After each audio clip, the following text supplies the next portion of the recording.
ചിന്തിക്കുന്നുണ്ടാവും, ഇതൊരു സുപ്രഭാതത്തിൽ വന്നു പെട്ടതൊന്നുമല്ല. മറിച്ച് ഇതിന്റെ പിന്നില് അഹോരാത്രം പണിയെടുത്തിരിക്കുന്ന, പാടുപെട്ടിരിക്കുന്ന, വർക്ക് ചെയ്തിരിക്കുന്ന ഒരുപറ്റം ലീഡേഴ്സിന്റെ, ഡിസ്ട്രിബ്യൂട്ടേഴ്സിന്റെ ത്യാഗത്തിന്റെയും പ്രവർത്തനത്തിന്റെയും റിസൾട്ടാണ്. ഒരിടിക്ക് കുമിൾ പൊട്ടുന്നത് പോലെ പൊട്ടിയതല്ല. അതിന്റെ പിന്നിൽ കൃത്യമായിട്ടുള്ള വർക്കും കാര്യങ്ങളൊക്കെ തന്നെ പ്ലാൻ ചെയ്തിട്ടുണ്ട്. ഒരു കഠിനാധ്വാനം തന്നെ ഉണ്ട്. ആ കഠിനാധ്വാനത്തിന്റെ റിസൾട്ടാണ് കഴിഞ്ഞ ലിസ്റ്റ് വന്നപ്പം നമ്മൾ കണ്ടത്. അപ്പൊ നമ്മൾ മനസ്സിലാക്കേണ്ട ഒരു കാര്യം എന്താന്ന് പറഞ്ഞു കഴിഞ്ഞാല്, ഈ ലിസ്റ്റ് വെറുതെ കയറി വന്നതല്ല എന്ന് ഞാൻ പറഞ്ഞിട്ടുണ്ട്. കാരണം അതിന്റെ പിന്നിലുള്ള ലിസ്റ്റ് കാണാൻ നല്ല സുഖാണ്, സ്റ്റേജിൽ റാങ്ക് അച്ചീവ് ചെയ്ത് നിൽക്കുന്നത് കാണാൻ നല്ല സുഖാണ്. അതുപോലെ തന്നെ അവരവരുടെ വരുമാനം അവരവർ ഉറപ്പിക്കുന്നതും വളരെ കൃത്യമായിട്ട് നമ്മൾ കണ്ടുകൊണ്ടിരിക്കുന്നതാണ്. പക്ഷെ അതിന്റെ പിന്നിലുള്ളൊരു എഫേർട്ടിനെ പറ്റി ആരെങ്കിലും എപ്പോഴെങ്കിലും ചിന്തിച്ചിട്ടുണ്ടോ എന്ന് എനിക്കറിയില്ല. ഏതായാലും ഒരു കാര്യം വ്യക്തമാണ്, ഇവിടെ ആരൊക്കെ നേട്ടങ്ങൾ കൊയ്തിട്ടുണ്ടോ അതിന്റെ പിന്നിലൊക്കെ തന്നെ വലിയൊരു ത്യാഗത്തിന്റെ കഥയുണ്ട്. അത് നമ്മൾ അറിയണമെങ്കിൽ നമ്മൾ ലോകത്തിലെ ഏറ്റവും വേഗതയേറിയ വേഗരാജാവ് എന്നറിയപ്പെടുന്ന ഉസൈൻ ബോൾട്ടിനെ നമ്മൾ കണ്ടിരിക്കുന്നത്, സ്ക്രീനിൽ കണ്ടിരിക്കുന്നത് എന്താണ്? വെറും 9 സെക്കൻഡാണ്. അദ്ദേഹം വാരിക്കൂട്ടിയിരിക്കുന്നത് ദേശീയ അന്തർദേശീയ മെഡലുകൾ, ഒളിമ്പിക് മെഡലുകളൊക്കെ തന്നെ വാരിക്കൂട്ടിയിരിക്കുന്നത് നമുക്ക് കാണാൻ പറ്റും. ആ 9 സെക്കൻഡിന് വേണ്ടിയിട്ട് 16 വർഷം, ഓരോ ദിവസവും 16 മണിക്കൂർ അദ്ദേഹം വർക്ക് ചെയ്തിട്ടുണ്ട്. പ്രാക്ടീസ് പ്രാക്ടീസ് പ്രാക്ടീസ് എന്ന് പറയുന്നതാണ് അദ്ദേഹം ചെയ്തിരിക്കുന്നത്. അത് തന്നെയാണ് അതിന്റെ റിസൾട്ട് എന്ന് പറയുന്നത്. ഇനി വേണമെങ്കിൽ ലോകോത്തര ചിത്രകാരനായിരിക്കുന്ന പിക്കാസോ എന്ന് പറയുന്ന വ്യക്തി 30 സെക്കൻഡ് കൊണ്ടൊരു ചിത്രം വരച്ചിട്ട് 30 കോടി നേടിയിട്ടുണ്ട്. പക്ഷെ ആ 30 സെക്കൻഡിന് വേണ്ടി, ആ 30 കോടിക്ക് വേണ്ടി അദ്ദേഹം നീക്കി വെച്ചിരിക്കുന്നത് അദ്ദേഹത്തിന്റെ ജീവിതത്തിന്റെ ഏറ്റവും വിലപ്പെട്ട 30 വർഷങ്ങളായിരുന്നു. 30 വർഷങ്ങൾ. അതുപോലെ തന്നെയാണ് ഇവിടെ നേട്ടങ്ങൾ കൊയ്തിരിക്കുന്ന ഓരോ വ്യക്തികളും. 4, 5, 6 വർഷം അതിന്റെ പിറകെ എന്താണ് കഠിനാധ്വാനത്തിന്റെയും അതുപോലെ തന്നെ എന്താണ് ത്യാഗത്തിന്റെയും ഒരു പ്രസ്ഥാനം തന്നെ നയിച്ചിട്ടുള്ള വ്യക്തികളാണ്. അങ്ങനെയുള്ള ഒരു ടീമിനോട് ഞാൻ സംസാരിക്കുന്നത്. അത് നല്ല ബോധ്യം എനിക്കുണ്ട്. അങ്ങനെ സംസാരിക്കാൻ കഴിയുന്നതിലും എന്താണ് വലിയ വലിയ സന്തോഷങ്ങളുണ്ട്. ഞാൻ സാധാരണഗതിയിൽ ഇങ്ങനെ എന്താണ് ഇന്ന് ഉദ്ദേശിക്കുന്നത് ഒരു മോട്ടിവേഷൻ ട്രെയിനിങ്ങോ മറ്റുള്ള കാര്യങ്ങളോ അല്ല. റസീന മേഡം വിളിച്ച സമയത്ത് എന്നോട് ചോദിക്കാൻ മറന്നുപോയിട്ടുണ്ട്, സുരേന്ദ്രൻ സാറിനോട് എനിക്ക് ചോദിക്കാൻ മറന്നുപോയിട്ടുണ്ട്. അവരാണ് ഇത് ലീഡ് ചെയ്യുന്നതെന്നുള്ളത് എനിക്ക് മനസ്സിലായിട്ടുണ്ട്, എന്ത് വേണമെന്നുള്ളത്. പക്ഷെ അത് ചോദിക്കാൻ എന്നോട് വിട്ടുപോയി, അവരൊന്നും എന്നോട് പറഞ്ഞില്ല. അപ്പൊ ഞാൻ എന്റേതായിട്ടുള്ള കുറച്ച് കാര്യങ്ങൾ ഞാൻ സംസാരിക്കുക എന്നുള്ളതാണ്.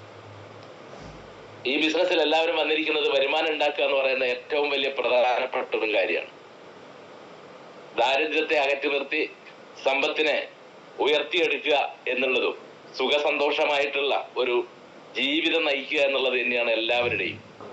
അതുപോലെ തന്നെ മറ്റുള്ളവർക്ക് അവരുടെ യഥാർത്ഥ മൂല്യങ്ങൾ കണ്ടെത്താൻ സഹായിക്കുകയും അവരെ ഉന്നതിയിലെത്തിക്കാൻ സഹായിക്കുകയും ചെയ്യുക എന്നുള്ളത് തന്നെയാണ് ഈ ബിസിനസ്സിൽ വന്നിരിക്കുന്ന ഓരോ വ്യക്തികളുടെയും എന്താണ് ലക്ഷ്യം എന്ന് പറയുന്നത്. സാധാരണഗതിയിൽ വരുമാനത്തെ പറ്റി മാത്രം ചിന്തിക്കുന്ന സമയത്ത് ഞാനിന്ന് ടീം ബിൽഡിങ്ങും അതുപോലെ തന്നെ ട്രെയിനിങ്ങുമായിട്ട് ബന്ധപ്പെട്ടിട്ടുള്ള കുറെ കാര്യങ്ങളാണ് സംസാരിക്കാൻ ഉദ്ദേശിക്കുന്നത്. അപ്പോ സാധാരണഗതിയിൽ 2 തരത്തിലുള്ള ബിസിനസ്സിൽ 2 തരത്തിലുള്ള ആൾക്കാരെ നമുക്ക് കാണാം. മെല്ലെ മെല്ലെ മെല്ലെ മെല്ലെ ഗ്രാജുവലി വളർന്നു പോകുന്നവരെ കാണാൻ പറ്റും. രണ്ടാമത്തെ ഒരു വിഭാഗം എന്ന് പറയുന്നത് അവര് ഹൈ ഗ്രോത്ത് കാണിക്കും ഏത് സമയത്തും. ഏത് പറന്നുയരുന്ന ഹൈ സ്പീഡിലാണ്. സാധാരണ നമ്മളുടെ എന്താണ് സാധാരണ ഗ്രാജുവലി എന്ന് പറഞ്ഞു കഴിഞ്ഞാൽ സ്വാഭാവികമായിട്ട് കാണുക എന്ന് പറയുന്നത് നമ്മളെ ലോക്കൽ ട്രെയിൻ പോകുന്നത് പോലെ. മറ്റ് രണ്ടാമത്തെ വിഭാഗം എന്ന് പറയുന്നത് വന്ദേ ഭാരത് അല്ലെങ്കിൽ എന്താണ് ഇതിഹാസ് എന്ന് പറയുന്ന എന്താണ് പുതിയൊരു ട്രെയിൻ ഉദ്ഘാടനം ഗൾഫിൽ നടന്നിട്ടുണ്ട്. അതുപോലെ പറക്കുന്ന ആളുകളെയും കാണും. ഇത് രണ്ടും ഒരേ പണിയെടുക്കുന്ന ആളുകളാണ് ചെയ്യുന്നത് അല്ലെങ്കിൽ സംഭവിക്കുന്നത് എന്നുള്ളത് നമ്മൾ മനസ്സിലാക്കണം. ഒന്നാമത്തെ കാര്യം എന്ന് പറയുന്നത് അവരവരുടെ വരുമാനത്തിന് വേണ്ടി മാത്രം വർക്ക് ചെയ്യുന്ന ആളുകളാണ് ഗ്രാജുവലി ഗ്രോത്ത് വരുന്നത്.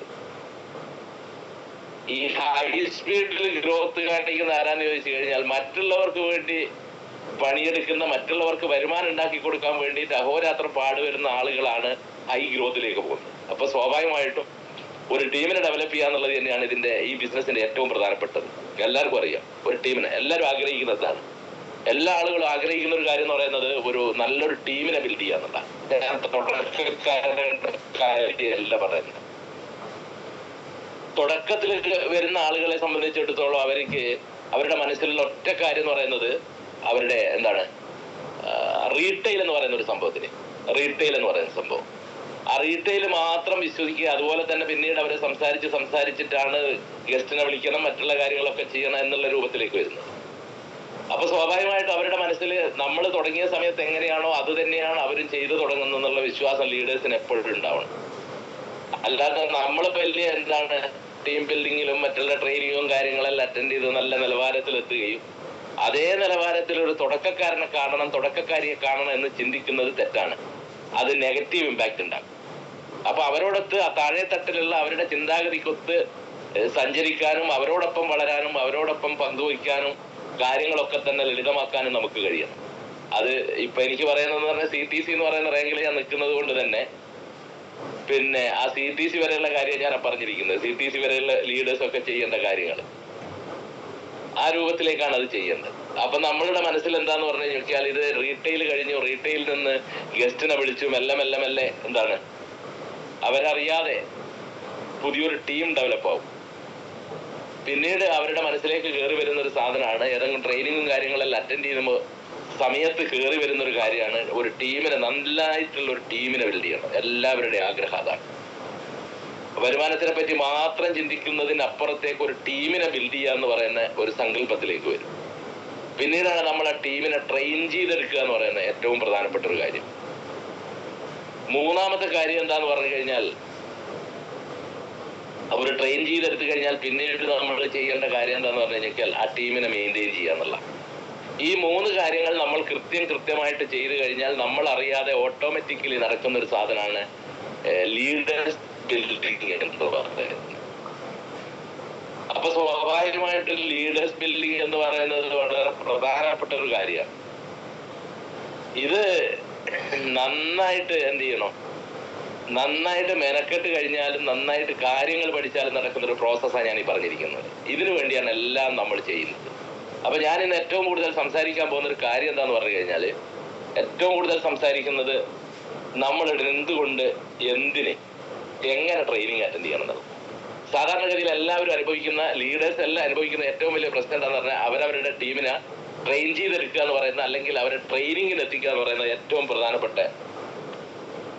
ഏറ്റവും ബുദ്ധിമുട്ടുള്ള ഒരു കാര്യം അനുഭവിക്കുക എന്നുള്ള. അപ്പൊ ഇന്നലെ സ്റ്റാർട്ട് ചെയ്തിരിക്കുന്ന വ്യക്തികളോട് എനിക്ക് പറയാനുള്ള ഒറ്റ കാര്യമേ ഉള്ളൂ, ട്രെയിനിങ് അറ്റൻഡ് ചെയ്യുക എന്നുള്ള.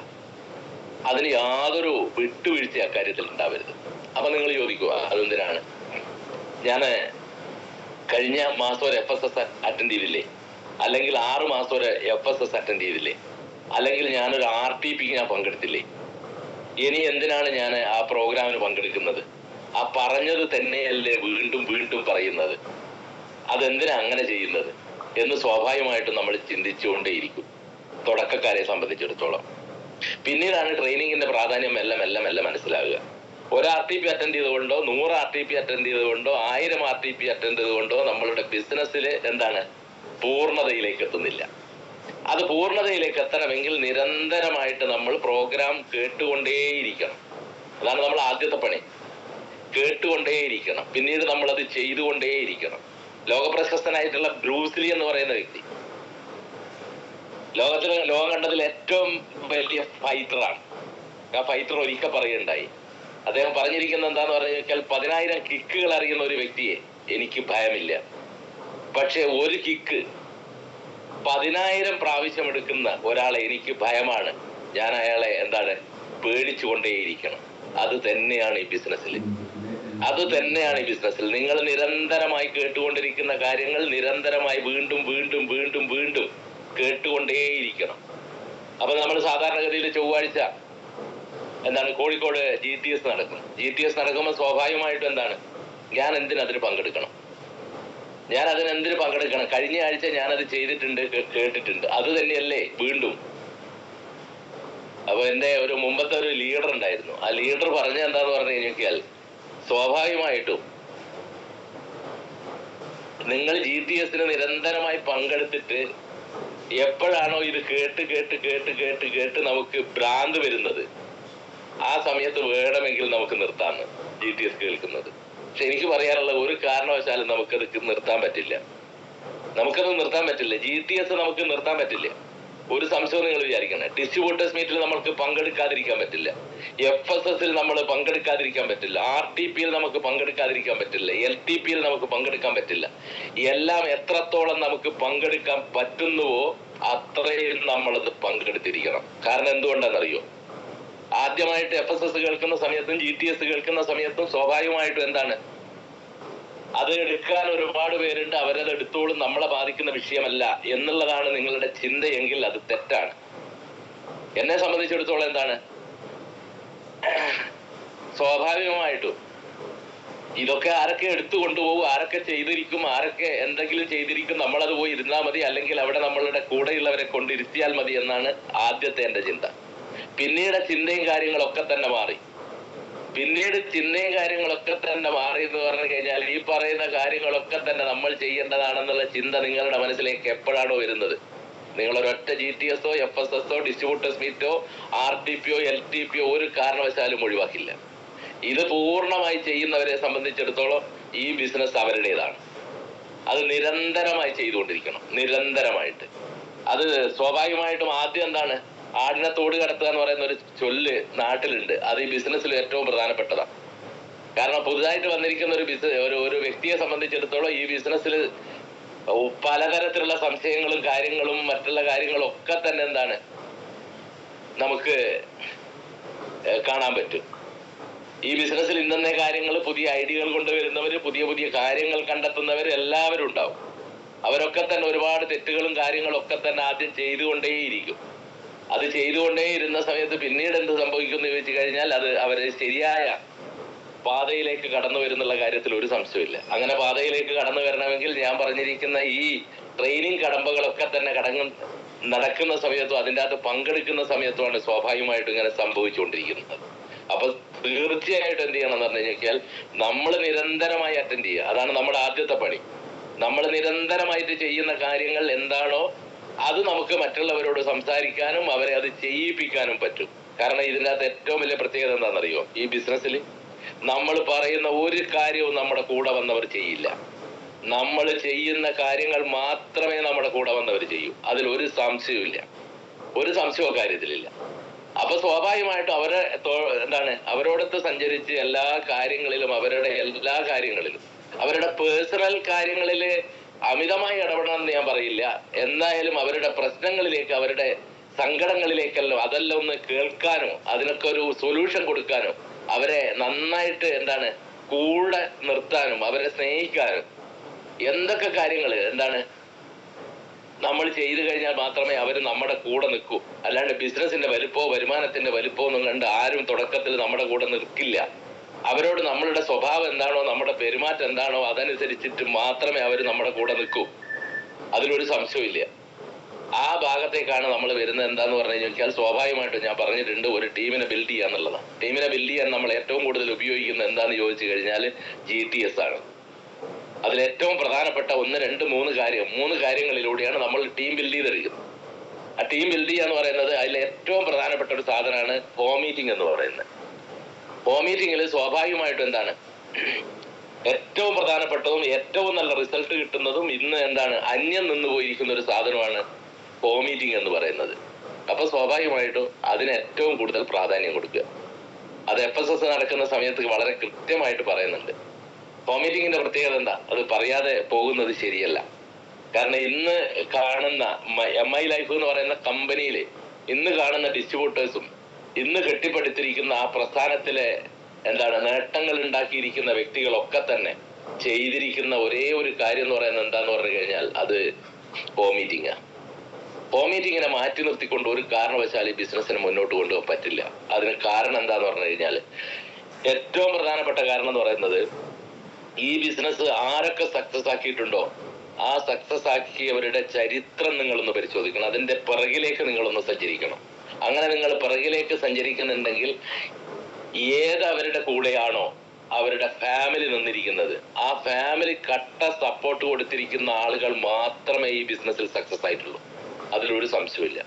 ആ ഫാമിലിയുടെ ആദ്യാക്ഷരം എന്ന് പറയുന്നത്, ബാലപാഠം എന്ന് പറയുന്നത് ഹോം മീറ്റിംഗാണ്. നിങ്ങൾ മാത്രമേ എന്ത് ചെയ്തിട്ടുള്ളൂ? മീറ്റിംഗ് അറ്റൻഡ് ചെയ്തിട്ടുള്ളൂ. നിങ്ങൾക്ക് മാത്രമേ ബിസിനസ് ബോധ്യപ്പെട്ടിട്ടുള്ളൂ, മറ്റുള്ളവർക്ക് അത് ബോധ്യപ്പെട്ടിട്ടില്ല. അതുകൊണ്ട് തന്നെ നിങ്ങളുടെ വീട്ടിൽ ഗസ്റ്റ് വന്നാലും ഇല്ലെങ്കിലും നിങ്ങളുടെ വീട്ടിലുള്ള മെമ്പേഴ്സിനെ ഇരുത്തിക്കൊണ്ട് നിങ്ങളുടെ ലീഡർ വെച്ചുകൊണ്ട് നമ്മൾ ആദ്യത്തെ ചുവടുവെപ്പ് എന്ന് പറയുന്നത് ഹോം മീറ്റിംഗ് ആണ്. ആ ഹോം മീറ്റിംഗ് നിർബന്ധമായിട്ട് നടത്തിയിരിക്കണം. അത് ഞാൻ FSSന്റെ ഭാഗമല്ലാത്തത് കൊണ്ട് ഈ പ്രോഗ്രാം അത് ചെയ്തു കഴിഞ്ഞാൽ മാത്രമേ നമ്മളൊരു ബിസിനസ്സുകാരനാണ് എന്ന് നമ്മളുടെ ഫാമിലിക്ക് തോന്നും. ചെയ്യുന്ന ബിസിനസ്, ചെയ്യുന്ന പ്രൊഡക്റ്റ്, കഴിക്കുന്ന പ്രൊഡക്റ്റ്, കൊടുക്കുന്ന പ്രൊഡക്റ്റ്, ഇനി കിട്ടുന്ന വരുമാനം, ഇതൊക്കെ തന്നെ നമ്മൾ അവരെ ബോധ്യപ്പെടുത്തി കൊടുത്തു കഴിഞ്ഞാൽ നമ്മൾ ഇറങ്ങിയില്ലെങ്കിലും നമ്മൾ ഇറക്കാൻ നമ്മളെ ഫാമിലി ഉണ്ടാവും. അവർക്ക് ഈ ബിസിനസ് ബോധ്യപ്പെട്ട് കഴിഞ്ഞാൽ ഒരു കാരണവശാലും അത് മാറ്റി നിർത്തരുത്. രണ്ടാമത്തെ ഏറ്റവും പ്രധാനപ്പെട്ടതാണ് ടീം ബിൽഡിങ്ങിലെ ഏറ്റവും പ്രധാനപ്പെട്ട ഒരു സാധനമാണ് GTS എന്ന് പറയുന്നത്. GTS എന്ന് പറയുന്നത് ഏറ്റവും പ്രധാനപ്പെട്ടതാണ്, ഒരു കാരണവശാലും മാറ്റി വെക്കാൻ പറ്റാത്ത. ഒരാഴ്ചയിൽ 4 GTS സെന്ററുകളെങ്കിലും സന്ദർശിച്ചിരിക്കണം, 4 എണ്ണമെങ്കിലും. അതിൽ ഏറ്റവും പ്രധാനപ്പെട്ടതാണ് കമ്പനി നടത്തുന്ന ഒരു GTS സെന്ററെങ്കിലും 2 GTS സെന്ററുകളും നമ്മൾ സന്ദർശിച്ചിരിക്കണം. 2 GTS. കാരണം എന്താന്ന് പറഞ്ഞു നോക്കിയാൽ, താമരശ്ശേരി ഞാൻ കഴിഞ്ഞ ദിവസം പോയിട്ടുണ്ട്. അതൊരു ഏരിയ വൈസ്ഡ് GTS ആണ്. അപ്പൊ അതുപോലെയല്ല കോഴിക്കോട് നടക്കുന്ന മീറ്റിംഗ്.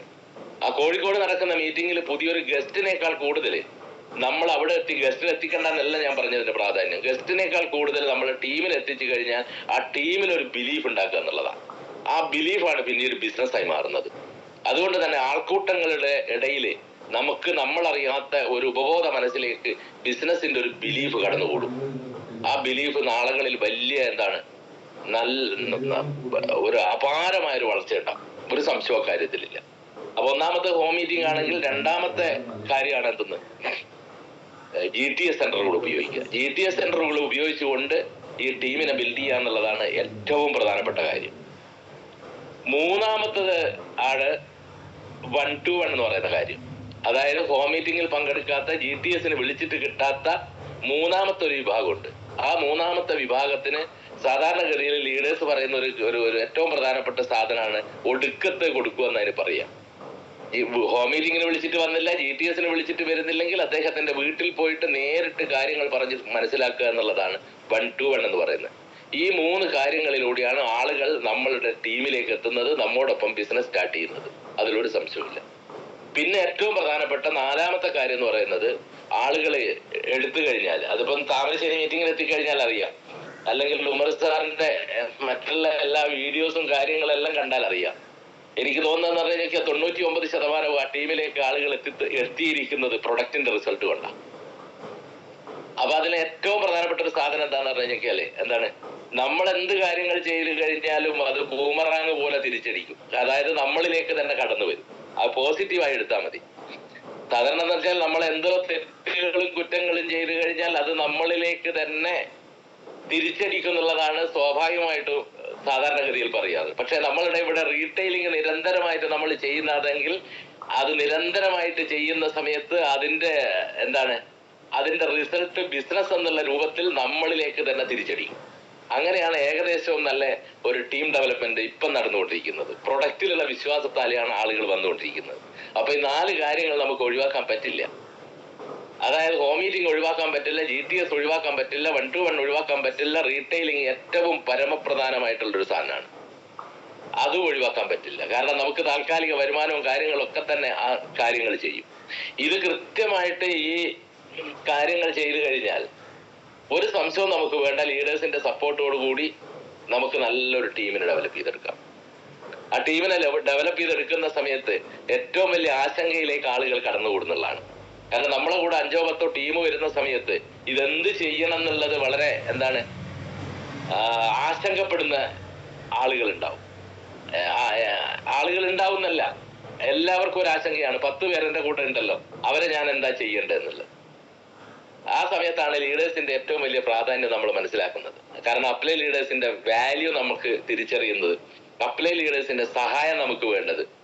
അപ്ലൈൻസിനെ അല്ലാത്ത സമയത്ത് നിങ്ങൾ 24 മണിക്കൂറും കുറ്റവും കുറവും കാര്യങ്ങളൊക്കെ തന്നെ പറഞ്ഞു നടന്നോളൂ, അതൊന്നും കുഴപ്പമൊന്നുമില്ല.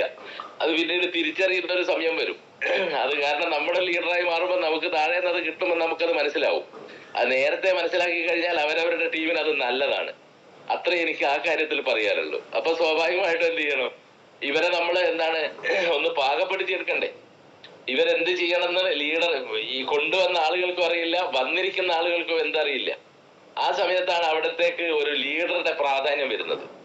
ആ ലീഡറാണ് നമ്മൾ എന്ത് ചെയ്യുന്നത്, നമ്മൾ ഇവരെയൊക്കെ വിളിച്ചിരുത്തിയിട്ട് അവരോട് നമ്മൾ ബിസിനസ് സംസാരിക്കും. അതിന്റെ പേരാണ് ഡിസ്ട്രിബ്യൂട്ടേഴ്സ് മീറ്റ് എന്ന് പറയുന്നത്. അപ്പൊ സ്വാഭാവികമായിട്ടും ആ ഡിസ്ട്രിബ്യൂട്ടേഴ്സ് മീറ്റില് നമ്മുടെ ലീഡർ വന്ന് പങ്കെടുത്ത് കാര്യങ്ങളൊക്കെ തന്നെ വിശദമായിട്ട് സംസാരിപ്പിക്കണം. മാക്സിമം നമ്മൾക്ക് കഴിയുന്ന കാര്യങ്ങളൊക്കെ തന്നെ മുന്നിൽ നിന്ന് നമ്മൾ സംസാരിക്കണം. ലീഡറെ വിളിക്കുന്നതുകൊണ്ട് കുഴപ്പമൊന്നുമില്ല. കാര്യങ്ങളൊക്കെ കൃത്യമായിട്ട് നിങ്ങൾ ട്രെയിനിങ് അറ്റൻഡ് ചെയ്യുന്ന ഒരു വ്യക്തിയാണെങ്കിൽ എല്ലാ ഡിസ്ട്രിബ്യൂട്ടേഴ്സ് മീറ്റിലും FSSലും RTPയിലും പങ്കെടുക്കുന്ന ഒരാളാണ് നിങ്ങളെങ്കിൽ നിങ്ങൾക്ക് സംസാരിക്കുന്നതിൽ യാതൊരു തരത്തിലുള്ള ബുദ്ധിമുട്ടോ പ്രശ്നങ്ങളോ ഉണ്ടാവില്ല, വിഷയ ദാരിദ്ര്യമോ കാണില്ല, വാക്കുകൾക്ക് ദാരിദ്ര്യം ഉണ്ടാവില്ല. സംസാരമൊക്കെ എന്ന് പറയുന്ന ആ ഒരൊറ്റ കാര്യം നമുക്ക് അനുഭവപ്പെടില്ല. പക്ഷെ അത് നിരന്തരമായിട്ട് നമ്മൾ പ്രോഗ്രാം അറ്റൻഡ് ചെയ്തിരിക്കണം. കിട്ടുന്ന ഏത് സമയത്തും നമ്മൾ ചാടിക്കേറി മൈക്കെടുക്കാനും സംസാരിക്കാനുള്ള ചങ്കൂറ്റം കാണിച്ചിരിക്കണം. ഇത് നാളുകളിൽ വലിയ സംഭവമായിട്ട് നമ്മളെ മാറ്റും, അതിലൊരു സംശയവും ഇല്ല. അപ്പൊ അതിൻ്റെ അകത്ത് ഡിസ്ട്രിബ്യൂട്ടേഴ്സ് മീറ്റും കാര്യങ്ങളൊക്കെ തന്നെ വിളിച്ചിട്ട് ബോധ്യപ്പെടുത്തണം. ഞാൻ പറയുന്നത് എന്താന്ന് പറഞ്ഞു കഴിഞ്ഞാൽ, നിങ്ങൾ ഡിസ്ട്രിബ്യൂട്ടേഴ്സ് മീറ്റ് ലീഡേഴ്സിനെ വിളിച്ചോളൂ, അത് കൺക്ലൂഡ് ചെയ്യാൻ മാത്രം ഉപയോഗിച്ചാൽ മതി. നിങ്ങൾക്ക് പറയാനുള്ള കാര്യങ്ങൾ കൃത്യമായി എഴുതി വെച്ച് പഠിച്ച് റെഡിയാക്കിയതിന് ശേഷം മറ്റുള്ളവരെ സമീപിച്ചാൽ മതി എന്നുള്ള ഒരു ചിന്താഗതിക്കാരനാണ് ഞാൻ. മാക്സിമം നമുക്ക് സംസാരിക്കാനുള്ള അവസരവും നമ്മൾ അവരുടെ ലീഡറാണ് ഞാൻ എന്നുള്ളൊരു ബോധ്യം ഉണ്ടാക്കി കൊടുക്കാൻ കിട്ടുന്ന അവസരം നമ്മൾ ഒരു കാരണവശാലും പാഴാക്കാൻ പാടില്ല. അപ്പൊ സ്വാഭാവികമായിട്ടും നമ്മൾ എന്ത് ചെയ്യുമെന്ന് പറഞ്ഞു കഴിഞ്ഞാൽ, ലീഡർ നമുക്ക് അതിനുള്ള സാഹചര്യം ഒരുക്കി തരണം. കാരണം ലീഡറെ നമ്മൾ വിളിച്ചു കൊണ്ടുവന്നത് ഞാനാണ് സൂപ്പർ ലീഡർ എന്ന് പറയുന്ന ആ നാട്യം ഒരു കാരണവശാലും അവിടെ പാടില്ല. കാരണം ആ ലീഡറുടെ ഏറ്റവും വലിയ പണി എന്താണെന്ന് പറഞ്ഞു കഴിഞ്ഞാൽ, എന്നെ വിളിച്ചു കൊണ്ടുവന്നിരിക്കുന്ന വ്യക്തിയെ ലീഡർഷിപ്പിലേക്ക് കൊണ്ടുവരാനോ അയാൾക്ക് സാഹചര്യം ഒരുക്കി കൊടുക്കാനോ. അപ്പൊ അയാൾക്ക് പറഞ്ഞു കൊടുക്കേണ്ട പോയിന്റ്സും കാര്യങ്ങളൊക്കെ തന്നെ പറഞ്ഞു കൊടുത്ത് അയാളെ മാക്സിമം സംസാരിക്കാനുള്ള ബുദ്ധിമുട്ടും കാര്യങ്ങളെല്ലാം ഒഴിവാക്കിയെടുക്കുക എന്ന് പറയുന്നതാണ് ഒരു ലീഡറുടെ കടമ. എന്നിട്ട് അതിനെയൊക്കെ ഒന്ന് മെയിൻറ്റെയിൻ ചെയ്ത് കാര്യങ്ങളൊക്കെ തന്നെ അവിടെ എന്തെങ്കിലും തരത്തിലുള്ള തെറ്റുകളും കുറ്റങ്ങളും കാര്യങ്ങളൊക്കെ തന്നെ അല്ലെങ്കിൽ അത് അവസാനത്തെ ലാപ്പിൽ അത് പരിഹരിക്കുക എന്ന് പറയുന്നതാണ് ലീഡറുടെ ഏറ്റവും വലിയ കഴിവെന്ന് പറയുന്നത്. ആ രൂപത്തിലാണ് ഡിസ്ട്രിബ്യൂട്ടേഴ്സ് മീറ്റും കാര്യങ്ങളൊക്കെ തന്നെ നടത്തേണ്ടത്. പിന്നീട് നടക്കുന്ന കാര്യം എന്താന്ന് പറഞ്ഞു കഴിഞ്ഞാൽ, ഡിസ്ട്രിബ്യൂട്ടേഴ്സ് മീറ്റും കാര്യങ്ങളും കാരണം ഏറ്റവും പ്രധാനപ്പെട്ട ഒരു സാധനമാണ് ഈ FSS എന്ന് പറയുന്നത്. ഫസ്റ്റ് സ്റ്റെപ്പ് ടു സക്സസ് എന്ന് പറയുന്നതില് അതൊരു അപാരമായിട്ടുള്ള, ഞാൻ ഈ ബിസിനസ്സിൽ കണ്ടതിന് 2007 മുതലുള്ള ഒരു എക്സ്പീരിയൻസ് വെച്ച് ഞാൻ നോക്കുമ്പോൾ ഞാൻ കണ്ടതിൽ വെച്ച് ഏറ്റവും മനോഹരമായിട്ടുള്ള ട്രെയിനിങ് ഏതാന്ന് ചോദിച്ചു കഴിഞ്ഞാൽ അത് FSS ആണ്. ഒരു ലീഡറെ ഏത് രൂപത്തിലാണോ വാർത്തെടുക്കുന്നത്, ഒരു സംശയവും നിങ്ങൾ വിചാരിക്കണ്ട, ഏത് രൂപത്തിലാണോ ഒരു ലീഡേഴ്സ് ക്രിയേഷൻ നടക്കുന്നത്. കാരണം എന്തുകൊണ്ടാന്ന് പറഞ്ഞു കഴിഞ്ഞാൽ, നമ്മൾ കയറി വരുന്നത് ചേറിൽ നിന്നും ചെളിയിൽ നിന്നും, അതായത് നമ്മളുടെ ഇന്നത്തെ ഈ സമൂഹത്തിൽ നിന്ന്. ആ സമൂഹത്തിൽ ഏതൊക്കെ തരത്തിലുള്ള പ്രശ്നങ്ങളും കാര്യങ്ങളും ഉണ്ട് എന്നുള്ള ഞാൻ പറഞ്ഞറിയിക്കേണ്ട കാര്യമില്ല. അങ്ങേയറ്റം വഷളായി നിൽക്കുന്ന ഒരു സ്ഥലത്തു നിന്നാണ് നമ്മൾ കയറി വരുന്നത്. അപ്പൊ സ്വാഭാവികമായിട്ട് കയറി വരുന്ന സമയത്ത് ആ മാനസികാവസ്ഥയുമായിട്ട് ഒരു കാരണവശാലും ഈ ബിസിനസ് നമുക്ക് ചെയ്യാൻ പറ്റില്ല, ഒരു കാരണവശാലും ചെയ്യാൻ പറ്റില്ല. അപ്പൊ സ്വാഭാവികമായിട്ടും എന്ത് ചെയ്യണം എന്ന് പറഞ്ഞു കഴിഞ്ഞാൽ, നമ്മൾ ടോട്ടലി ചേഞ്ച് ആവണം. നമ്മൾ കൊണ്ടുവരുന്ന വ്യക്തികൾ ടോട്ടലി ചേഞ്ച് ആവണം. അതിൻ്റെ അകത്ത് ഞാൻ ആദ്യമായിട്ടാണ് ഞാൻ ഈ FSS എന്ന് പറയുന്നത് ഈ പ്രോഗ്രാം അറ്റൻഡ് ചെയ്യുന്ന സമയത്ത് ആദ്യമായിട്ടാണ് ലോകത്ത് 2 തരത്തിലുള്ള ചിന്താഗതി ഉണ്ട് എന്ന് ഞാൻ മനസ്സിലാക്കുന്നത്. ചിന്താഗതി ഉണ്ട്, അത് സംഗതി നേരെ നമ്മളിത് ഉപയോഗിച്ചിട്ടുണ്ട്. അത് അങ്ങനെ ഒരു തിയറി ഉണ്ട്, അതിനങ്ങനെ ഒരു ഡെഫിനിഷൻ ഉണ്ട്. അത് ഈ രൂപത്തിലൊക്കെ തന്നെ നമുക്ക് നമ്മുടെ ജീവിതത്തിലേക്കും മറ്റുള്ളവരിലേക്കും ഇംപ്ലിമെന്റ് ചെയ്യാന്ന് ഞാൻ മനസ്സിലാക്കുന്നത് ആദ്യമായിട്ടാണ്. അതിൽ ഒന്നാമത്തെ എന്താന്ന് പറഞ്ഞു കഴിഞ്ഞാൽ, പോസിറ്റീവ് തിങ്കിങ് ആറ്റിറ്റ്യൂഡ് എന്ന് പറയുന്ന ഒരു സാധനം ലോകത്തുണ്ട്. അതുപോലെ തന്നെ നെഗറ്റീവ് തിങ്കിങ് ആറ്റിറ്റ്യൂഡ്. ഈ 2 കാര്യങ്ങൾ, ഇത് രണ്ടും നമ്മുടെ ജീവിതത്തിൽ എപ്പോഴേ നടന്നുകൊണ്ടിരിക്കുന്ന കാര്യങ്ങളാ, അതിലൊരു സംശയമില്ല, എപ്പോഴേ നടന്നുകൊണ്ടിരിക്കുന്നതാണ്. പക്ഷെ അത് യഥാർത്ഥ ജീവിതത്തിൽ നമ്മൾ മനസ്സിലാക്കുന്നത് ഈ ഒരു ട്രെയിനിങ്ങിലൂടെയാണെന്നുള്ളതാണ് അതിന്റെ സത്യം. പിന്നീടാണ് നമ്മൾ മനസ്സിലാക്കുന്നത് നമ്മുടെ ജീവിത വിജയത്തിന് ഏറ്റവും പ്രധാനപ്പെട്ട ഒരു കാര്യമാണ് പോസിറ്റീവ് തിങ്കിങ് ആറ്റിറ്റ്യൂഡ്. നെഗറ്റീവിനെ മാറ്റി നിർത്തണം. ഒരു സംശയം അക്കാര്യത്തിലില്ല. കാരണം ഈ ബിസിനസ്സിലെ ഏറ്റവും പ്രധാനപ്പെട്ട ഒരു സാധനമാണ് എനർജി എന്ന് പറയുന്നത്. എനർജി എന്ന് പറയുന്നത് വളരെ പ്രധാനപ്പെട്ട ഒരു സാധനമാണ്. നമ്മൾ ഈ ബിസിനസ്സിൽ ഇൻവെസ്റ്റ് ചെയ്യേണ്ട ഏറ്റവും പ്രധാനപ്പെട്ട ഒരു സാധനമാണ് എനർജി എന്ന് പറയുന്നത്. അപ്പൊ എനർജി നഷ്ടപ്പെട്ടു പോകുന്ന സ്ഥലങ്ങൾ ഏതാന്ന് ചോദിച്ചു കഴിഞ്ഞാൽ, നമുക്ക് ഇഷ്ടപ്പെടാത്ത ആളുകളായിട്ട് നമ്മൾ കൂട്ടുകൂടുന്ന സമയത്ത്, ഇഷ്ടപ്പെടാത്ത സ്ഥലങ്ങളിൽ നമ്മൾ ചെല്ലുന്ന സമയത്ത്, ഇഷ്ടപ്പെടാത്ത ഭക്ഷണം നമ്മൾ കഴിക്കുന്ന സമയത്ത്, അതായത് നമുക്കിഷ്ടമില്ലാത്തത് എന്തൊക്കെയാണോ അവിടെയൊക്കെ തന്നെ നമ്മുടെ സാന്നിധ്യം എപ്പോഴൊക്കെ ഉണ്ടാവുന്നുവോ അപ്പോഴൊക്കെ തന്നെ നമ്മുടെ എനർജി നഷ്ടപ്പെടും. എനർജി നഷ്ടപ്പെടുന്ന സമയത്ത് നമുക്ക് നമ്മുടെ ക്ലാരിറ്റി നഷ്ടപ്പെടും. ഒരു സംശയമില്ല. കാരണം ഈ ബിസിനസ്സിനെ സംബന്ധിച്ചിടത്തോളം ഏറ്റവും പ്രധാനപ്പെട്ടതാണ് നമ്മൾ എന്താണ് ചെയ്യുന്നത്, എങ്ങനെ ചെയ്യണം, എന്തിന് നമ്മൾ ചെയ്യണം എന്നുള്ള ക്ലാരിറ്റി നമ്മൾ ഉറപ്പുവരുത്തിയിരിക്കണം. അത് ഉറപ്പുവരുത്തുക മാത്രമല്ല, അതിനൊരു കൺസിസ്റ്റൻസി ഉണ്ടായിരിക്കണം. അത് നിലനിർത്തി കൊണ്ടുപോകാൻ നമുക്ക് പറ്റണം. ഒരു സംശയ കാര്യത്തിലില്ല. അങ്ങനെ നിലനിർത്തി കൊണ്ടുപോകാം. സ്ഥിരമായിട്ട് ചെയ്താൽ മാത്രമേ നമുക്കത് നിലനിർത്തി കൊണ്ടുപോകാൻ പറ്റൂ. അല്ലാണ്ട് ഒരു പ്രാവശ്യം ചെയ്തു, 2 പ്രാവശ്യം ചെയ്തു, 3 പ്രാവശ്യം ചെയ്തു, അതും ഇടവിട്ട് ചെയ്യുകയാണ്. ഇടവിട്ട് ചെയ്യാന്ന് പറഞ്ഞു നോക്കിയാൽ, ഒരാഴ്ചക്ക് ഇടവിട്ടിട്ട് ഒരാളെ കേൾപ്പിക്കുക, ഒരാഴ്ച കഴിഞ്ഞിട്ട് അയാളെ ഫോളോ അപ്പ് ചെയ്യുക, ഒരാഴ്ച കഴിഞ്ഞ് ട്രെയിനിങ് അറ്റൻഡ് ചെയ്യുക, അവിടുന്ന് 2 മാസം കഴിഞ്ഞ് വീണ്ടും ട്രെയിനിങ് അറ്റൻഡ് ചെയ്യുക, എന്നിട്ട് ഇതിങ്ങനെ വലിയ ഗ്യാപ്പ് ഇങ്ങനെ ഇട്ട് കഴിഞ്ഞാൽ അതിന്റെ കൺസിസ്റ്റൻസി, അതിന്റെ സ്ഥിരത നഷ്ടപ്പെട്ടു. ആ സ്ഥിരത നഷ്ടപ്പെട്ടു കഴിഞ്ഞാൽ നമ്മുടെ ബിസിനസ്സും നഷ്ടപ്പെടും, നമ്മൾ ബിസിനസ്സിൽ ഉണ്ടാവില്ല. അതിലൊരു സംശയമില്ല. അതിന് ഏറ്റവും പ്രധാനപ്പെട്ട ഒരു കാര്യം ഞാൻ ഇപ്പൊ സംസാരിച്ചു കൊണ്ടിരിക്കുന്നത്. നിങ്ങൾക്ക് എനർജി വേണമെങ്കിൽ, ക്ലാരിറ്റി വേണമെങ്കിൽ, കൺസിസ്റ്റൻസി വേണമെങ്കിൽ, സ്ഥിരത വേണമെങ്കിൽ ലേണിംഗ് നിർബന്ധമാണ്, പഠനം നിർബന്ധമാണ്. പഠനമില്ലാത്ത ഒരു സ്ഥലത്തും ഒരു റിസൾട്ടും ഉണ്ടാവില്ല. അപ്പൊ അത് നിർബന്ധമായിട്ട് ചെയ്തിരിക്കണം. അപ്പൊ ഞാൻ സംസാരിച്ചു വന്നതെന്ന് പറഞ്ഞാൽ FSS എന്ന് പറയുന്ന സാധനം വളരെ പ്രധാനപ്പെട്ട ഒരു സാധനം. ഒരു മനുഷ്യനെ മാറ്റിമറിക്കുക. നെഗറ്റീവ് എന്ന് പറയുന്ന പടുകുഴിയിൽ നിന്ന് പോസിറ്റീവ് എന്ന് പറയുന്ന ഉന്നതിയിലേക്ക്. അത് ബിസിനസ്സിൽ മാത്രമൊന്നുമല്ല കേട്ടോ, അവനവന്റെ ഫാമിലിക്ക് പോലും, അവനവന്റെ കൂട്ടുകാര്, അവനവന്റെ സൊസൈറ്റിക്ക് പോലും ഏറ്റവും വലിയ സംഭാവന നൽകുന്ന ഒരു ട്രെയിനിങ് ആണ് FSS എന്ന് പറയുന്നത്. അതിൻ്റെ അകത്ത് ഏറ്റവും പ്രധാനപ്പെട്ട ഒരു സാധനമാണ് എന്തെന്ന്, പോസിറ്റീവ് തിങ്കിങ് ആറ്റിറ്റ്യൂഡ്. നെഗറ്റീവ് എന്ന് പറയുന്ന സാധനത്തിന് ഒഴിവാക്കുക. കുട്ടികളോടൊപ്പം ആയാലും, ഭാര്യയോടൊപ്പം ആയാലും, അമ്മയോടൊപ്പം ആയാലും, അച്ഛനോടൊപ്പം ആയാലും, നമ്മുടെ ഫാമിലിയിലും സുഹൃത്തുക്കളിലും എല്ലാം നമ്മൾ ഏത് സമയവും നമ്മൾ കാത്തു സൂക്ഷിക്കേണ്ട ഏറ്റവും പ്രധാനപ്പെട്ട ഒരു സാധനമാണ് പോസിറ്റീവ് തിങ്കിങ് ആറ്റിറ്റ്യൂഡ്. ഞാൻ ആദ്യമായിട്ട് FSSൽ അത് മനസ്സിലാക്കുന്നു. പിന്നെന്താണ് ഹൈ തിങ്കിങ് ആറ്റിറ്റ്യൂഡ്? അതൊക്കെ നമ്മളുടെ എന്താണ് ബിസിനസ്സുമായിട്ട് ബന്ധപ്പെട്ട അതിനപ്പുറത്തേക്ക് സഞ്ചരിക്കുന്ന ഒരു സാധനമാണ് ഹൈ തിങ്കിങ് ആറ്റിറ്റ്യൂഡും. അതുപോലെ തന്നെ നമ്മൾ കാണുന്ന മറ്റൊരു ഇതാണ് എന്താണ് ഹൈ തിങ്കിങ് കഴിഞ്ഞാല് ബിസിനസ് മാൻ ആറ്റിറ്റ്യൂഡ്. അതൊക്കെ നമ്മുടെ ബിസിനസ്സുമായിട്ട് ബന്ധപ്പെട്ടിട്ടുള്ള സാധനമാണ്. അപ്പൊ ഒരു വളർച്ച എന്ത് വേണം? സാധാരണഗതിയിൽ ഞാൻ ഈ ബിസിനസ്സിൽ വന്നില്ലെങ്കിൽ, സാധാരണ വേളം എന്ന് പറയുന്ന ഒരു ഗ്രാമത്തില് ജനിച്ച് എങ്ങനെയൊക്കെയോ ബാങ്ക് ജോലിയും കാര്യങ്ങളൊക്കെ തന്നെ കഴിഞ്ഞ് ഫാമിലിയിൽ എത്തുന്നു, ജീവിക്കുന്നു, അങ്ങനെ മരിച്ചു പോകേണ്ട ഒരു സ്ഥലത്ത് നിന്നാണ് ലോകത്തെ ചൂണ്ടിക്കാണിച്ച് തന്ന ലോകത്തിന്റെ നെറുകയിലേക്ക് നമ്മളെ ഓരോരുത്തരെ എത്തിച്ചുകൊണ്ടിരിക്കുന്ന ഇത്രയും വലിയൊരു ഓപ്പർച്യൂണിറ്റി ഞാൻ വേറെ കണ്ടിട്ടില്ല. കാരണം ആ രൂപത്തിലാണ് നമ്മളെ മാറ്റിമറിക്കുന്നത്. ആ രൂപത്തിലാണ് കാരുണ്യം, ദയ, സഹായം, മറ്റുള്ള എന്ന് വേണ്ട എല്ലാ മേഖലകളിലും ഒരാളോട് എങ്ങനെ സംസാരിക്കണം സൗമ്യമായിട്ട്, കുട്ടികളോട് എങ്ങനെ സംസാരിക്കണം, ഭാര്യയോട് എങ്ങനെ സംസാരിക്കണം, സുഹൃത്തിനോട് എങ്ങനെ, സമൂഹത്തിൽ എങ്ങനെ പെരുമാറണം, ഇതൊക്കെ നമ്മളെ പഠിപ്പിച്ചു തരുന്ന ഒരു സാധനമാണിത്. പിന്നീട് സമൂഹത്തിൽ നിന്ന് വരുന്ന നെഗറ്റീവും കാര്യങ്ങളൊക്കെ തന്നെ കേൾക്കുന്ന സമയത്ത് ഉണ്ടാവുന്ന ഒരു അസ്വസ്ഥത എപ്പോഴാണോ നിങ്ങൾക്ക് അനുഭവപ്പെടുന്നത്, അപ്പൊ സ്വാഭാവികമായിട്ടും നിങ്ങൾ പോസിറ്റീവ് എയറിലാണ്, ഒരു സംശയമില്ല. ആ പോസിറ്റീവ്, ആ ഓറ നിങ്ങൾ എന്ത് ചെയ്യും, വലയം വെച്ചിരിക്കും. ആ ഓറ, പോസിറ്റീവ് ഓറ, അതിലാണ് ഏറ്റവും പ്രധാനപ്പെട്ടതാണ് FSS എന്ന് പറയുന്നത്. ഏറ്റവും പ്രധാനപ്പെട്ട മറ്റൊന്നാണ് ഇത് RTP എന്ന് പറയുന്നത്. RTP എന്ന് പറയുന്ന ആ ട്രെയിനിങ് പ്രോഗ്രാമിലോ, റെസിഡൻഷ്യൽ ട്രെയിനിങ് പ്രോഗ്രാം, 2 ദിവസത്തെ പ്രോഗ്രാം നടക്കും. 3 ദിവസത്തെ സ്വാഭാവികമായിട്ടുണ്ട്, 4 ദിവസത്തെ നടക്കുന്നുണ്ട്.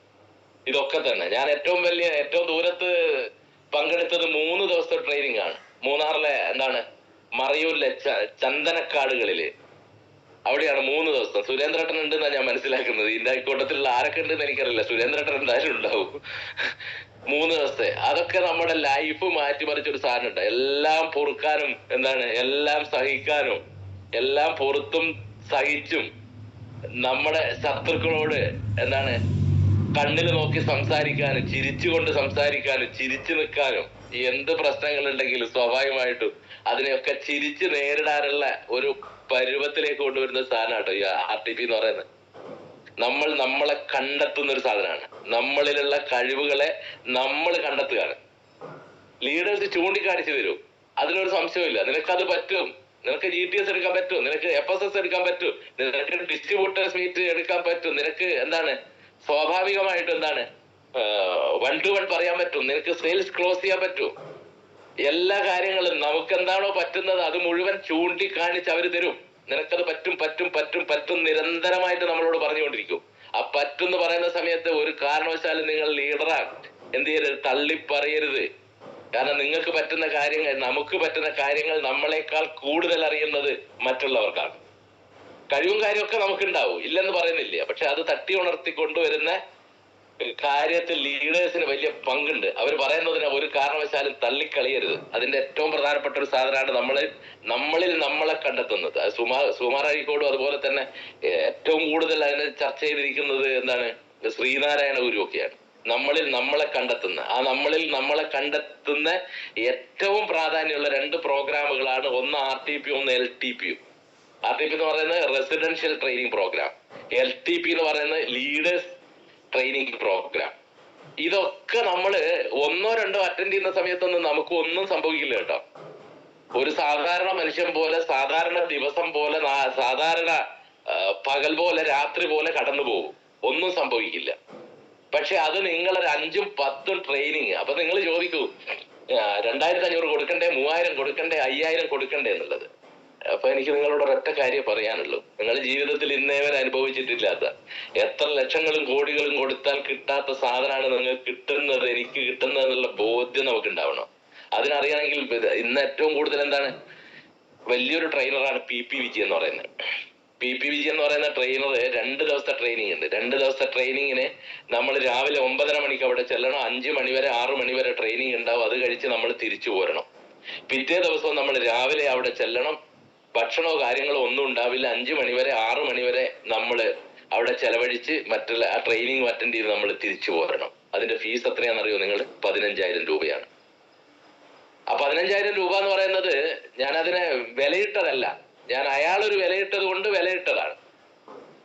ആ ഒരു കാരണവശാലും അതിനെയൊന്നും നമുക്ക് വിലയിടാൻ പറ്റില്ല. ഒരു കാരണവശാലും വിലയിടാൻ പറ്റില്ല.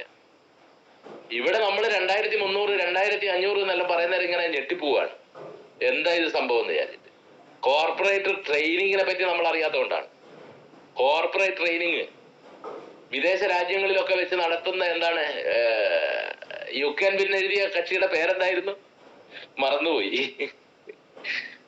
അവരൊക്കെ ഇന്ത്യയിൽ വന്നിട്ട് ശിവകേര, അതെ അതെ, ശിവകേര എന്തെല്ലാം ട്രെയിനിങ് നടക്കുന്നുണ്ട് നമ്മുടെ നാട്ടില്. കോഴിക്കോട് വെച്ച് നടക്കുന്ന, എറണാകുളത്തും തിരുവനന്തപുരത്തും ഡൽഹിയിലും ചെന്നൈയിലും ഒക്കെ വെച്ചിട്ട് വിദേശത്തു നിന്ന് അയാൾ വന്നിട്ട് ഇവിടെ ട്രെയിനിങ് നടത്തുന്നുണ്ട്.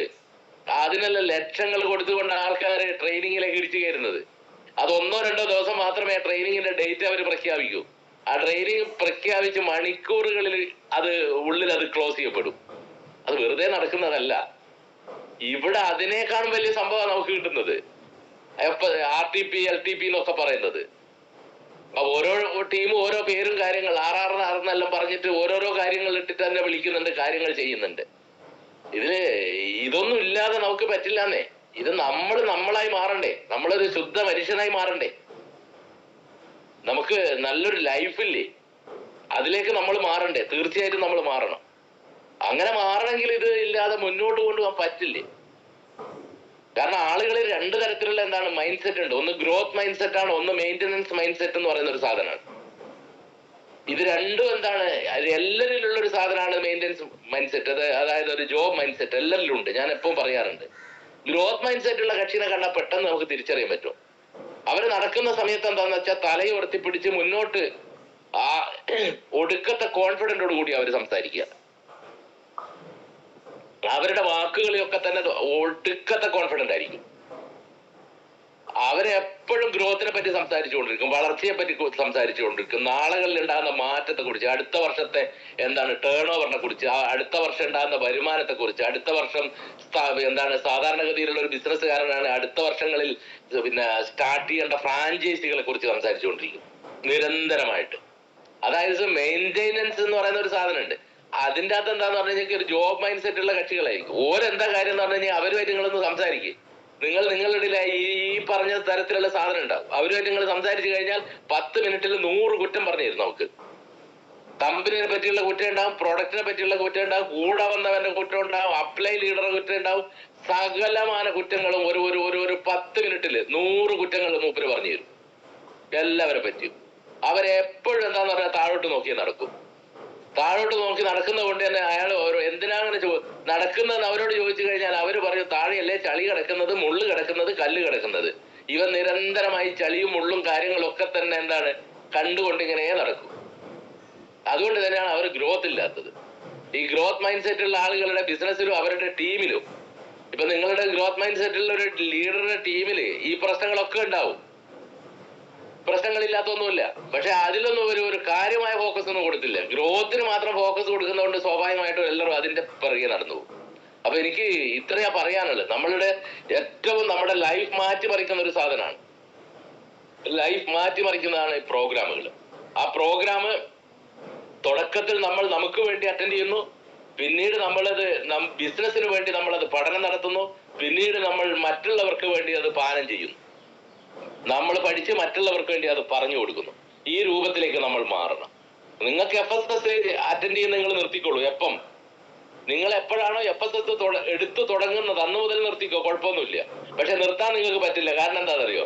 അപ്പോഴേക്കും നിങ്ങളുടെ കൂടെ പുതിയ ടീം വന്നിട്ടുണ്ടാവും. ആ ടീമിനെ കൊണ്ട് നിങ്ങൾ അവിടെ ഇരുത്തിയിരിക്കണം, അവരുടെ കൂടെ നിങ്ങൾ ഇരുത്തിയിരിക്കണം. അപ്പം നിങ്ങൾക്ക് അത് ഒഴിഞ്ഞു മാറാൻ പറ്റില്ല. ഈ കാര്യങ്ങളൊക്കെ തന്നെയാണ് ഏറ്റവും പ്രധാനപ്പെട്ടത്. അതിൽ ഒരു സംശയമില്ല. അപ്പൊ നമ്മൾ മനസ്സിലാക്കേണ്ട കുറെ കാര്യങ്ങൾ ഈ ടീം ഡെവലപ്മെന്റുമായിട്ട് ബന്ധപ്പെട്ടിട്ട്. അപ്പൊ ഇതിനകത്ത് സ്വാഭാവികമായിട്ടും ഇതിനകത്ത് ബിസിനസ് മുന്നോട്ട് കൊണ്ടുവന്ന സമയത്ത് നിരാശ ഉണ്ടാവാം, തെറ്റുകൾ സ്വാഭാവികമാണ്, പരാതികളും പരിഭവങ്ങളും സ്വാഭാവികമാണ്, പിറകോട്ടടികൾ സ്വാഭാവികമാണ്. അത് ഈ ബിസിനസ്സിൽ എന്നല്ല ഏത് ബിസിനസ്സിനും.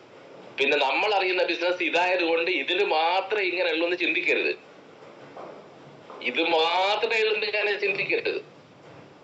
സ്വാഭാവികമായിട്ടും എല്ലാ മേഖലകളിലും ഞാൻ ഈ പറഞ്ഞിരിക്കുന്ന കാര്യങ്ങളൊക്കെ തന്നെ ഉണ്ട്. അതിൽ നിന്നൊക്കെ തന്നെ പുറകോട്ട് വലിയ കാര്യങ്ങളൊക്കെ തന്നെ സ്വാഭാവികമായിട്ട് നടക്കും.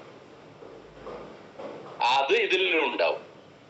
അതിനെയൊക്കെ നമുക്ക് മറികടക്കണമെങ്കിൽ സൊല്യൂഷൻ എന്താണെന്ന് ചോദിച്ചു കഴിഞ്ഞാൽ പ്രാക്ടിക്കൽ ആയിട്ടുള്ള കുറെ സൊല്യൂഷനുകളാണ്. ആ പ്രാക്ടിക്കൽ ആയിട്ടുള്ള സൊല്യൂഷനിലേക്ക് നമ്മൾ വരണമെങ്കിൽ ആദ്യം നമ്മൾ തിയറി പഠിച്ചിരിക്കണം. ആ സയൻസ് ഗ്രൂപ്പിൽ എടുത്തിരിക്കുന്ന ആളുകളിലല്ലേ, അവരോട് ചോദിച്ചാൽ മതി. അവർ പ്രാക്ടിക്കൽ നടക്കുന്ന ലാബിലാണ്. പക്ഷെ ആദ്യം അത് നടക്കുന്നത് അതിന്റെ തിയറി നടക്കുന്നത് ക്ലാസ് റൂമിലാണ്. അപ്പൊ സ്വാഭാവികമായിട്ടും ക്ലാസ് റൂം ഓറിയന്റൽ ബിസിനസ് ആണിത്. ക്ലാസ് റൂമിൽ ഇരുന്ന് പഠിക്കുകയും ഫീൽഡിൽ അപ്ലൈ ചെയ്യേണ്ട ഏറ്റവും പ്രധാനപ്പെട്ട ഒരു സാധനമാണ്. അതിൽ നിന്ന് ഒരു കാരണവശാലും നമുക്ക് മാറ്റി നിർത്താൻ പറ്റില്ല. എത്രത്തോളം പ്രതിസന്ധി നമുക്ക് വരുന്നോ, എത്രത്തോളം പ്രശ്നങ്ങൾ നമുക്ക് വരുന്നോ, അത്രത്തോളം നമ്മൾ സ്ഫുടം ചെയ്യപ്പെടും. എത്രത്തോളം മതി വരുന്നോ നമ്മളെ പ്രശ്നങ്ങൾ ഇങ്ങനെ ഒന്നിനു പുറകെ ഒന്നായിട്ട് നമ്മളെ തേടി വരണം എന്ന് പറയുന്ന ചിന്താഗതിക്കാരനാണ് ഞാൻ. ഒന്നിനു പുറകെ ഒന്നായിട്ട് പ്രശ്നങ്ങൾ ഇങ്ങനെ വരണം. ആ പ്രശ്നങ്ങളൊക്കെ തന്നെ നമ്മൾക്ക് കാരിരുമ്പിന്റെ കരുത്ത് നൽകും. ഒരു പ്രശ്നമില്ലാത്ത ആളുകളൊക്കെ തന്നെ ബ്രോയിലർ കോഴിയിലോട്ടുണ്ടാവും. ബ്രോയിലർ കോഴി പോലെ ഉണ്ടാവും. ഒന്നിനും കൊള്ളാത്ത സാധനമായിരിക്കും പ്രശ്നങ്ങളില്ലാത്ത. ഇനി ഏതെങ്കിലും സമയത്ത് ഒരു പ്രശ്നമില്ലാണ്ട് ഇങ്ങനെ വളർന്നു വരുന്ന കക്ഷികളാണെങ്കിൽ ഏതെങ്കിലും ചെറിയൊരു പ്രശ്നം വന്നു കഴിഞ്ഞാൽ അത് ചീട്ട് കൊട്ടാരം പോലെ തരിപ്പണാവും. ചീട്ട് കൊട്ടാരം പോലെ തകർന്നു തരിപ്പണാവും.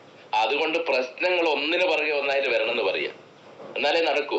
നഷ്ടങ്ങൾ ഒന്നിനു പുറകെ ഒന്നായിട്ട് വരണം. അതാണ്. ആ നഷ്ടങ്ങളെയൊക്കെ തന്നെ സ്വാഭാവികമായിട്ടും നമ്മൾ എന്ത് ചെയ്യണം? നമ്മൾ ആസ്വദിക്കാൻ നമുക്ക് പറ്റണം. കാരണം ഞാൻ അവസാനിപ്പിക്കാൻ പോവാ. സമയത്തിന്റെ ഒരു ഇതുണ്ട്. കാരണം എന്താ കാര്യം എന്ന് പറഞ്ഞു കഴിഞ്ഞാൽ തോമസ് ആൽവ എഡിസൺ എന്ന് പറയുന്നത് കണ്ടുപിടുത്തങ്ങളുടെ രാജാവ് എന്ന് പറയുന്ന ഒരു വ്യക്തിയാണ്. ആ കണ്ടുപിടുത്തങ്ങളുടെ രാജാവ് എന്ന് പറയുന്നത് അയാൾ എപ്പോഴും കാര്യങ്ങൾ പോസിറ്റീവായിട്ട് ചിന്തിക്കുന്ന ഒരു മനുഷ്യനാണ്. ആ ഒരു സുപ്രഭാതത്തിൽ എന്താ കാര്യം എന്ന് പറഞ്ഞു കഴിഞ്ഞാൽ അയാൾ നോക്കുന്ന സമയത്ത് അദ്ദേഹത്തിന്റെ പരീക്ഷണശാല കത്തിയമർന്നു. ഞാൻ പല പ്രാവശ്യം പറഞ്ഞിട്ടുണ്ട്. പരീക്ഷണശാല കത്തിയമർന്നു സമയത്ത് മകൻ ഓടിച്ചെന്നിട്ട് അച്ഛനെ നോക്കുന്ന സമയത്ത് കാണുന്നതെന്ന് പറഞ്ഞാൽ പൊട്ടിച്ചിരിക്കുന്ന അച്ഛനാണ്. ആ അച്ഛൻ മകനോട് പറഞ്ഞത് അമ്മയെ വിളിച്ചുകൊണ്ട് ഒരു ഇതൊന്ന് കാണിച്ചു കൊടുക്കൂ. കാരണം ജീവിതത്തിൽ ഇത്രയും മനോഹരമായിട്ടുള്ളൊരു കാഴ്ച അവൾക്ക് കാണാൻ പറ്റില്ല എന്നാണ്. അങ്ങനെ ആ കത്തിച്ചൊലിക്കുന്ന ആ കാര്യത്തിലൊക്കെ തന്നെ എന്താണ് പോസിറ്റീവായിട്ട് മാത്രമേ കണ്ടിട്ടുള്ളൂ. ഇത് പറയുന്ന സമയത്ത് മകന് വെറുപ്പ് പിടിച്ചിട്ട് ചോദിക്കുന്നുണ്ട് അച്ഛന് ഭ്രാന്താണോ എന്ന്. അപ്പം അച്ഛൻ പറയുന്ന ഒരു മറുപടി ഉണ്ട്. എന്താണ് പോസിറ്റീവ് തിങ്കിങ് എന്ന് നേരത്തെ ഞാൻ പറഞ്ഞില്ലേ. അച്ഛൻ പറഞ്ഞ മറുപടി ഇതാണ്: നമ്മുടെ അബദ്ധങ്ങൾ മുഴുവൻ കത്തിച്ചാമ്പലായിരിക്കുന്നു, ഇനി പുതിയത് തുടങ്ങാനുള്ള സമയമായി. ഇങ്ങനെ നമുക്ക് ചിന്തിക്കാൻ പറ്റണം. എന്നാലേ നമുക്ക് ഇങ്ങനെ മുന്നോട്ട് കുതിക്കാൻ പറ്റൂ. ഒരു സംശയവും കാര്യത്തിലില്ല. ഇനി നമ്മൾക്കിപ്പോ എന്താണ് എല്ലാരും ഇങ്ങനെ വിചാരിക്കുക, എന്താണ് എനിക്കിത് പറ്റില്ല, അത് പറ്റില്ല, എനിക്ക് വിദ്യാഭ്യാസം അത്രയേ ഉള്ളൂ, അല്ലെങ്കിൽ എനിക്കിതിൻ്റെ അകത്ത് എക്സ്പീരിയൻസ് ഇല്ല, എനിക്കിത് അങ്ങനെ ചെയ്യാനൊന്നും പറ്റില്ല, അങ്ങനെയൊക്കെ ചിന്തിക്കുന്ന ആളുകൾ ഉണ്ടാവാം. സ്വാഭാവികമായിട്ടും അങ്ങനെയാണ്. എന്നാൽ ലോകത്തിന്റെ നെറുകയിലേക്ക് ഉയർത്തപ്പെട്ട മുഴുവൻ മനുഷ്യരും, നേട്ടങ്ങൾ കൊയ്തെടുത്തിരിക്കുന്ന മുഴുവൻ മനുഷ്യരും എന്താ സംഭവിച്ചതെന്ന് ചോദിച്ചു കഴിഞ്ഞാൽ അതിനെനിക്ക് ഒറ്റ മറുപടിയുള്ളൂ: അവരൊക്കെ തന്നെ വരുന്നത് ബിഗ് സീറോയിൽ നിന്നാണ്. ഒരു സംശയവും നിങ്ങൾ വിചാരിക്കണ്ട. എല്ലാവരും വരുന്നത് അങ്ങനെയാണ്. ഒരു കഴിവും കാര്യവും ഇല്ലാത്ത ആളുകളാണ്. ആരെ നിങ്ങൾ എടുത്ത, കേരളത്തിലെടുത്തോ, നിങ്ങൾ ഗോകുലം ഗോപാലൻ ചേട്ടനെ എടുത്തോ, യൂസഫ് അലി സാറിനെ എടുത്തോ, ഇവരുടെ ഒക്കെ തന്നെ ആ ഒരു അവസ്ഥയിലാണ് വരുന്നത്. ഇനി അവരുടെ ഒക്കെ തന്നെ എന്താണ് എന്നെ ഏറ്റവും കൂടുതൽ ഹഠാത് ആകർഷിച്ച ഒരൊറ്റ സ്റ്റോറി പറഞ്ഞുകൊണ്ട് ഞാൻ അവസാനിപ്പിക്കാം. ആ സ്റ്റോറി പറഞ്ഞുകൊണ്ട് അവസാനിപ്പിക്കുക എന്ന് പറഞ്ഞു കഴിഞ്ഞാൽ അതിൻ്റെ അത് എന്നെ ഏറ്റവും ആകർഷിച്ചത്, ഞാൻ ഏറ്റവും കൂടുതൽ ശിവകേര അദ്ദേഹത്തിന്റെ യു ക്യാൻ വിന്നിൽ ഏറ്റവും കൂടുതൽ പ്രാധാന്യത്തോട് പറഞ്ഞിരിക്കുന്ന ഒരു സ്റ്റോറിയാണ്. അതായത് 4-ാമത്തെ വയസ്സിൽ പോളിയോ ബാധിച്ച് കാലുകൾക്ക് സ്വാധീനം നഷ്ടപ്പെട്ട് നടക്കാൻ പറ്റില്ലെന്ന് ലോകത്തെ ഭിഷഗ്വരന്മാർ മുഴുവൻ വിധി എഴുതിയ ഒരു പെൺകുട്ടി ഉണ്ടായിരുന്നു. 8-ാമത്തെ വയസ്സിലെത്തുന്ന സമയത്ത് കുട്ടി പറഞ്ഞിട്ടുണ്ട്, എനിക്ക് നടക്കണം, എനിക്ക് കോല് വെട്ടിത്ത, കോല് കുത്തിപ്പിടിച്ചുകൊണ്ട് ഞാൻ നടക്കുന്നു. കോല് കുത്തിപ്പിടിച്ച് മെല്ലെ നടക്കുന്ന സമയത്ത് ഒരുപാട് വീണിട്ടുണ്ട്, ഒരുപാട് എഴുന്നേറ്റ് നിന്നിട്ടുണ്ട്. 13-ാമത്തെ വയസ്സിലെത്തിയ സമയത്ത് ആ കുട്ടിയുടെ മറ്റുള്ളവരൊക്കെ തന്നെ അഹങ്കാരി എന്ന് വിളിച്ചിട്ടുണ്ട്. കാരണം എന്താന്ന് ചോദിച്ചു കഴിഞ്ഞാൽ, നടക്കാൻ പറ്റാത്ത, കാലിന് സ്വാധീനമില്ലാത്ത കുട്ടി 13-ാമത്തെ വയസ്സിൽ അമ്മയോട് പറഞ്ഞത് ഓട്ടക്കളത്തിൽ കൊണ്ട് നിർത്തിത്ത. അങ്ങനെ ഓട്ടക്കളത്തിൽ കൊണ്ട് നിർത്തിക്കൊടുത്ത് ഓട്ടം തുടങ്ങിയ സമയത്ത് കാലിന് സ്വാധീനമുള്ള ആളുകളൊക്കെ തന്നെ ഓടി ഫിനിഷ് ചെയ്ത സമയത്ത്, പാതി വഴിയിൽ വീണുപോയ സമയത്ത് ആ അമ്മ ഓടിച്ചെന്നിട്ട് ആ കുട്ടിയെ എടുത്തിട്ട് വലത് കണ്ണിലെ കണ്ണുനീർ ഇടത് കൈ കൊണ്ട് തുടച്ചിട്ട് ചോദിക്കുന്നൊരു ചോദ്യമുണ്ട്: എന്തിന് മകളെ ഇങ്ങനെ നാണം കെടണം? എന്തിന് ആളുകൾ ഇങ്ങനെ കൂക്കി വിളിക്കുന്ന സമയത്ത് വീണ്ടും അത് ചോദിച്ചുകൊണ്ടിരുന്നു. അപ്പൊ അമ്മയുടെ കണ്ണിലെ കണ്ണീര് തുടച്ചുകൊണ്ട് ആ കുട്ടി പറയുന്ന ഒരു കാര്യമുണ്ട്: കാത്തിരിക്കും അമ്മേ, കാത്തിരിക്കൂ. ലോകം മുഴുവൻ എന്നെ അംഗീകരിക്കുന്ന ഒരു സമയം വരും, ഒരു കാലം വരും. അതുവരെ നിങ്ങൾ കാത്തിരിക്കുക. ആ കാത്തിരിപ്പിന്റെ റിസൾട്ടാണ് 1960 നടന്ന ഒളിമ്പിക്സിൽ 100 മീറ്ററിൽ 400 മീറ്ററിൽ ഹഡിൽസിൽ സ്വർണം നേടിയിരിക്കുന്ന കുട്ടിയുടെ, ആ പെൺകുട്ടിയുടെ പേരാണ് വിൽമ റുഡോൾഫ് എന്ന് പറയുന്നത്. ചരിത്രം ഇനിയും ഒരുപാട് മുന്നോട്ട് പോകും. എന്നെ പോലെ കഴിവില്ലാത്ത, നിങ്ങളെപ്പോലെ കഴിവില്ലാത്തതെന്ന് വിശ്വസിക്കുന്ന ആളുകളോട് എനിക്ക് പറയാനുള്ളത്, നമ്മളെക്കാൾ കഴിവുള്ള ഒരാളും തന്നെ ഈ ഭൂമിയിലില്ല. ഏതെങ്കിലും ഒരു തരത്തിലുള്ള കഴിവ് എനിക്കോ നിങ്ങൾക്കോ ഉണ്ട്. അത് ഡെവലപ്പ് ചെയ്തെടുക്കുക. എല്ലാം കൂടിയൊന്നും കിട്ടില്ല, കിട്ടുന്നത് ഡെവലപ്പ് ചെയ്തെടുക്കുക. അങ്ങനെ ഡെവലപ്പ് ചെയ്തെടുത്ത് വലിയ നേട്ടങ്ങളിലേക്ക് എത്താൻ കഴിയട്ടെ എന്ന് ആത്മാർത്ഥമായി ആശംസിച്ചുകൊണ്ട്, എല്ലാവർക്കും വിജയാശംസകൾ അർപ്പിച്ചുകൊണ്ട് ഞാൻ നിർത്തുന്നു. Thank you all.